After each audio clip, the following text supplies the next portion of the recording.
Hello সবাইকে, কেমন আছো তোমরা সবাই? আশা করি সবাই খুব খুব খুব ভালো আছো। আমিও খুব ভালো আছি। সীমার লাইফস্টাইল চ্যানেলে তোমাদের সবাইকে আরও একবার ওয়েলকাম। তো আজকের ব্লগটা শুরু করেছি আমি একদম পুরো ঘড়িতে 11:20 মতো বাজে, তখন থেকে সকাল থেকে আজকে ব্লগটা শুরু করতে পারিনি কারণ প্রচণ্ড ঠান্ডা। আচ্ছা আচ্ছা আচ্ছা, ও সাদা সাদা খাবে। হ্যাঁ বলছে লাল খাও না। ও মা গো, ও আচ্ছা আচ্ছা আচ্ছা।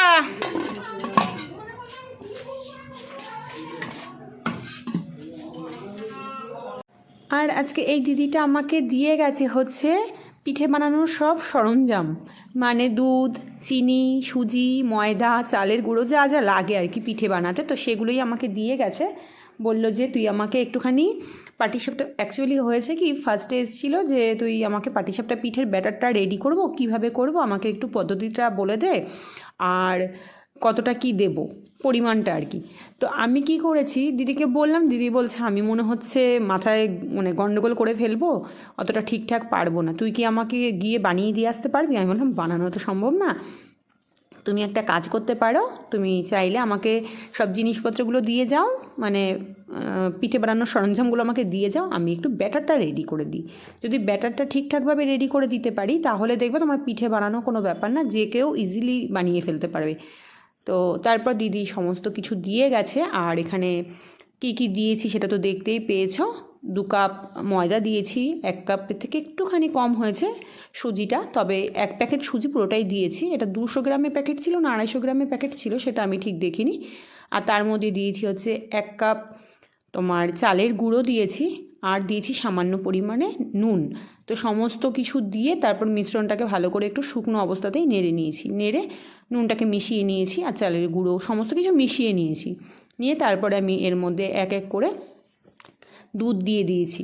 তো দুধ দিয়ে বেশ সুন্দর করে একটা মানে ব্যাটার তৈরি করেছি। তবে খুব দুধটা না একবারে দিয়ে দেবে না, একবারে দিয়ে দিলে যদি পাতলা হয়ে যায় তখন আবার তার সাথে ময়দা মেশাও, চালের গুঁড়ো মেশাও, তখন আবার মাপটা গন্ডগোল হয়ে যায়, সেই জন্য অল্প অল্প করে দিতে হবে।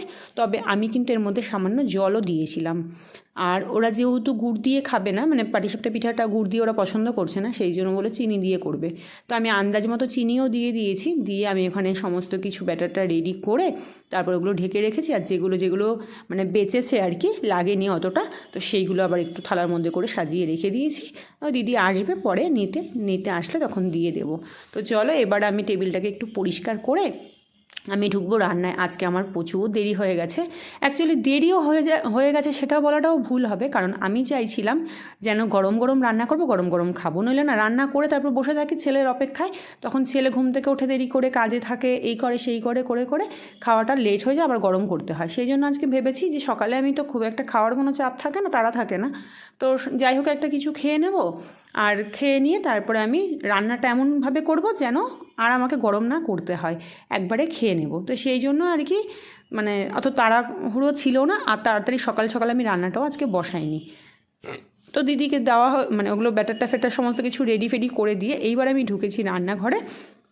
আর এদিকে রান্না করব হচ্ছে আজকে বেগুন ভাজা করব, আর একটু আলু আর কুমড়োর তরকারি করব, কারণ তাহলে রাতে যদি হয়ে যায় তাহলে আমাকে আর কিছু করতে হবে না। আর এখন না শীতের দিনে মানে রাতে রান্না করাটা খুব চাপের হয়ে যায়। যদি একবার সন্ধ্যের সময় একটু গিয়ে বিছানায় বসি পা গরম করতে, তাহলে আর উঠতে ইচ্ছে করে না, যে উঠে এসে আবার রান্না করব, তখন খুব কষ্ট লাগে। সেই জন্য ভাবছি আজকে যদি আমি একটু হালকা পাতলা কিছু করে রাখতে পারি, তাহলে যদি রাতে কিছু না করতে হয় তাহলে খুব ভালো হয়। খুব শীত করছে, প্রচণ্ড পরিমাণে ঠান্ডা পড়ছে, নবদ্বীপে তো প্রচুর ঠান্ডা। তোমাদের ঠিক মনে রাখতে পারি। হ্যাঁ হ্যাঁ, আসো ওই দিক দিয়ে। এর মধ্যে দুধে ভাই শুকতে নিলে হবে। দাঁড়াও এইটা এ দেখো, হাতে করে নিয়ে যাইতে। দাঁড়াও দেখিয়ে দিই। বিষয়টা হয়েছে এই যে ঠিকঠাকই আছে, বুঝেছো? যদি এখন না করো, যদি রেখে দাও আরো 10 মিনিট বা 20 মিনিট, যদি একটু গাঢ় হয় তাহলে অল্প একটু দুধ মেশাবা, আর যদি না ইসে করো তাহলে মেশানোর দরকার নেই, একটা দিয়ে দেখবা আশা করি ভালোই হবে।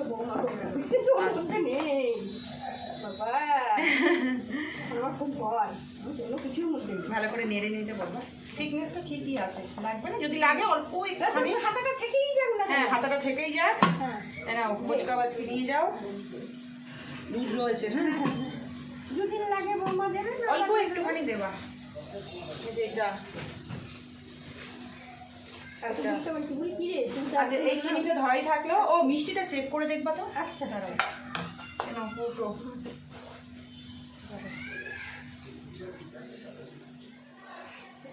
চেক করি। ভালো মিষ্টি হয়েছে। সালাদ দেবো। তাহলে তো তুমি একটুখানি দেখো। হ্যাঁ, ভালো মিষ্টি হয়েছে। না না, অতিরিক্ত মিষ্টি হলে পরে সুন্দর হয়েছে মিষ্টিটা। এই কৌটোতে চিনি ছিল 525 গ্রাম। এই 525 গ্রাম চিনিটা পুরোটা দিলাম, বুঝেছো? হ্যাঁ, বলি।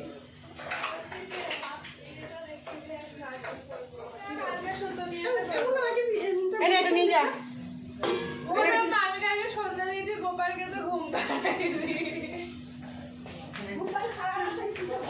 হ্যাঁ, দেখো কি কেমন হয়। তো আমার আলু কুমড়োর তরকারির মধ্যে এখানে একটু ভাজা ভাজা করে নিয়েছি, তারপরে আমি সামান্য পরিমাণে একটু জল দিয়ে নেব একটু সেদ্ধ হওয়ার জন্য। তো ঢাকা চাপা দিয়ে এই তরকারিটাই আজকে করব। আর এই তরকারিটা আমরা যেহেতু রাতে মাছ খাই না, সেই জন্য ভাবছিলাম যে এই তরকারিটা যদি রাতে থাকে আর গরম করে যদি খাওয়া যায়। ওই যে বললাম যে রাতে রান্না করতে ভীষণ কষ্ট হচ্ছে। আলিস্য ব্যাপারটা তো অবশ্যই রয়েছে, কিন্তু ঠান্ডায় প্রচণ্ড কষ্ট হচ্ছে। শুধু মনে হচ্ছে বিছানাতে শুয়ে থাকি আর নয় পা লেপে তেলায় ঢুকিয়ে বসে থাকি, এইরকম হচ্ছে। তো চলো, এদিকে রান্না করব হচ্ছে ভোলা মাছ, আর এদিকে তরকারিটা হয়ে গেছে, মানে আলু কুমড়োর তরকারিটা রান্না হয়ে গেছে, আর এদিকে মাছটা করব। আর অনেকগুলো মাছ রয়েছে, তো মাছটা কী দিয়ে করবো ফার্স্টে ভেবেছিলাম মাছটা একটু বেগুন দিয়ে এই কুমড়ো দিয়ে ভোলা মাছ করব। তারপর ভাবলাম যে না, কুমড়ো আলু দিয়ে একটা তরকারি করি আর বেগুন দিয়ে ভোলা মাছটা করি। কুমড়ো আলু তরকারি মানে কুমড়ো দিয়ে কিন্তু ভোলা মাছ খেতে খুব ভালো লাগে। এটা আমি আমার ছোটো মামির কাছ থেকে শিখেছিলাম। আর বেশি মিষ্টি মিষ্টি লাগে, যারা বেশি মিষ্টি খেতে পছন্দ করো না বা যারা মিষ্টিটা একদমই পছন্দ করো না তাদের জন্য ভালো লাগবে না, কিন্তু আমার বেশ ভালো লেগেছে কুমড়ো দিয়ে ভোলা মাছটা। তো যাই হোক, বেগুন দিয়ে তো বরাবরই খেয়েই আসছি, বাপের বাড়ি থেকে বেগুন দিয়েই শিখেছি। বেগুন দিয়ে ভোলা মাছ, নয় সর্ষে বাটা দিয়ে ভোলা মাছ, নয় পেঁয়াজ দিয়ে ভোলা মাছ, এইভাবেই খেয়ে আসছি। তো একটু ঘুরিয়ে ফিরিয়ে খেলে না বেশ ভালো লাগে, আর মুখের স্বাদটাও চেঞ্জ হয় আর রুচিটাও ফেরে। তো চলো, এদিকে মাছগুলো ভাজা করে নিচ্ছি। আর মাছগুলো ভাজা করতে করতে আমি সামান্য একটু মশলা করেও নিয়েছি, আর সেটা তোমাদেরকে আর দেখানো হয়নি, কারণ একদমই অল্প একটু সামান্য একটা ছোট্ট একটা পেঁয়াজ নিয়েছি, তো ওটা একটু বেটেছি, তো সেটা আর মিক্সিতে বাটিনি, ওটা আমি শিলে বেটেছি। তো মাছটা ভাজা হতে হতে আমি ওইদিকে মশলাটা করে নিয়ে চলে এসেছি। আর তার সাথে আমি একটু জিরের গুঁড়ো আর লঙ্কার গুঁড়ো অ্যাড করেছি।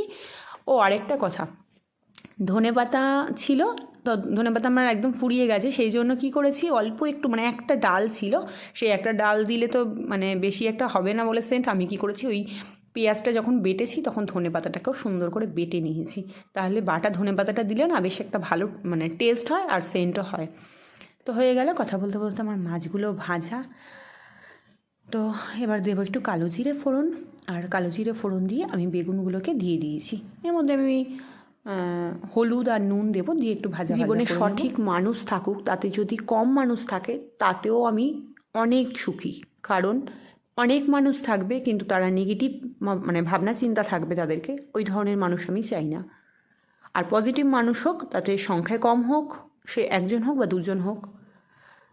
আমি এই কথাটা কেন বলছি, কারণটা হচ্ছে আমি যা ভিডিও দিয়েছি, তো এত ভিডিও দেওয়াতে তো অনেক সাবস্ক্রাইবার হওয়ার কথা, সেখানে আমার কিন্তু সেই আন্দাজে আমি যত ভিডিও দিয়েছি তার আন্দাজে কিন্তু আমার সাবস্ক্রাইবার কম।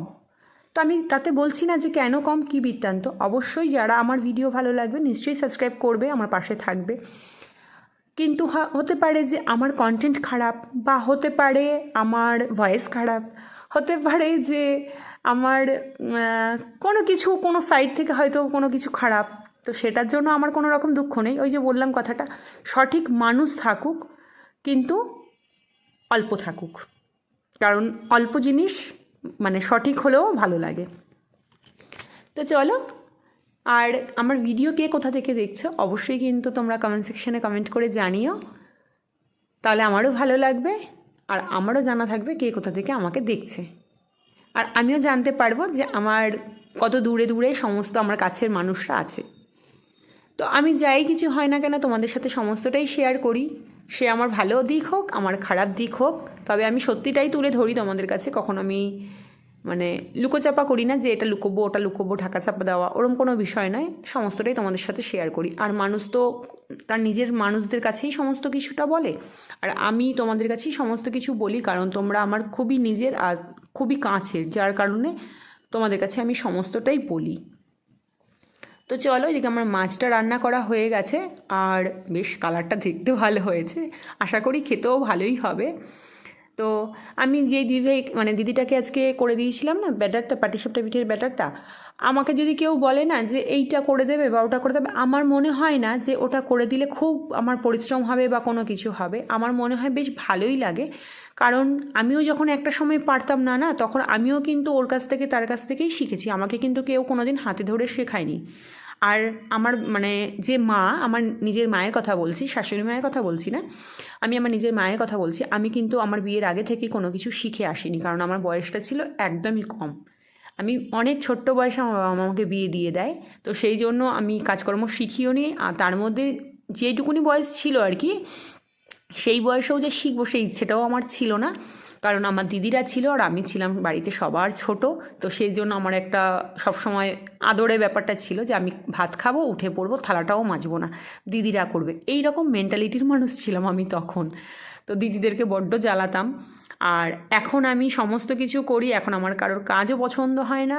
আর কেউ এলে আমার মনে হয় যে না, তারা এসছে একদিনের জন্য, তারা কেন কাজ করবে, বা আমিই করব, যেটুকুনি হবে বা যাই হবে, যেমনভাবেই পারবো আমি তাদেরকে হেল্প করব, বা আমি রান্না করে তাদেরকে খাওয়াবো, তারা যেন কোনো কিছু করে না। কিন্তু একটা সময় আমি ওরকম ছিলাম। আরেকটা কথা হচ্ছে যে শিক্ষা কিন্তু কখনো ছোট বড় সমস্ত কিছু বলে কয়ে আসে না, যে আমি বড় বলে আমি তোমার কাছে কেন শিখবো, বা বড় বলেই আমি সমস্ত কিছু জানি, তেমনটা নয়। আমার এই যেই দিদিটা আজকে আমাকে পাটিসাপটা পিঠে ব্যাটারটা বানাতে দিয়ে গেছে, এই দিদি কিন্তু বানায়, তাই বলে কি বানায় না, অবশ্যই বানায়, কিন্তু যেহেতু বয়স হয়ে গেছে তো সে কিন্তু মনে রাখতে পারছে না। আর এই দিদি মাঝে মাঝেই এসে আমাকে এটা ওটা সেটা মানে কীভাবে কী রান্না করবো, ভেজ ডাল কীভাবে করবি, আমাকে একটু বলে দিই পিসিমা, এরকম এসে এসে আমাকে মাঝে মাঝে জিজ্ঞেস করে। আর সত্যি কথা বলতে আমি আমার পাড়ায় সবার সাথেই ভালোভাবে মানে মিশি, সেইভাবে বন্ডিংটা আছে বলেই সবাই আমাকে এসে জিজ্ঞেস করে। আমারও কোনো কিছু প্রয়োজন লাগলে আমিও জিজ্ঞেস করি। তো সবাই তো আর সব কিছু পারে না, আর সব কিছু সবার জানা থাকে না, মানুষের কাছ থেকেই শেখে। তো আমি মানে একটা সময় আমিও এরকম ছিলাম যে আমি পারতাম না, তখন আমিও আমার পাশাপাশি সব দিদিদের কাছ থেকে কিন্তু জেনেই তবেই কিন্তু আজকে আমি পাকা রাঁধুনিটা হয়েছি। একদম, হ্যাঁ হ্যাঁ, হয়ে গেছে তো, গাঢ় হয়ে গেছে তো।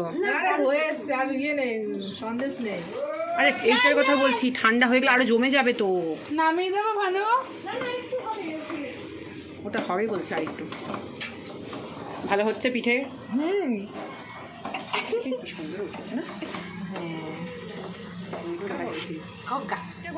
আমরা ভিডিওগুলো দেখছি, হেসে মরে গেছে। বাড়িতে দেখছিলি? হ্যাঁ, এটার মেন হচ্ছে ব্যাটারটা যদি সুন্দরভাবে হয় না, ঝটপট উঠে যায়। দেখ কি সুন্দর গোলা রুটির মতো উঠে যাচ্ছে। তুই কি করছিস? আর সন্দেশ না হয়। ও তাই জন্যই গোলা রুটি। হ্যাঁ, খেয়ে নেবো। ওই জন্যই তো আরো যে দিদি দিয়েছে না, অনেকগুলো দিয়েছে না, ময়দা ফয়দা। পয়সা এত বেশি কোনে কি হবে তাই ফেলে দিয়ে যায়। ওই দি, তাও তুমি যতটা ময়দা দিয়েছো, তারপরে চালের গুঁড়ো দিয়েছো, তা অনেকটা রয়েছে না সন্দেশ, অনেকটা রয়েছে। আমি সবটাও গুলাইনি, আমি দেখলাম যে বানাবে তার মাজা পিঠ ব্যথা হয়ে যাবে। আমি আন্দাজ করে গুলিয়ে দিয়েছি, যা গুলিয়েছে ওদের হয়ে যাবে। 300 সন্দেশ তাও হলো না, অনেকটা ব্যাটার রয়েছে না।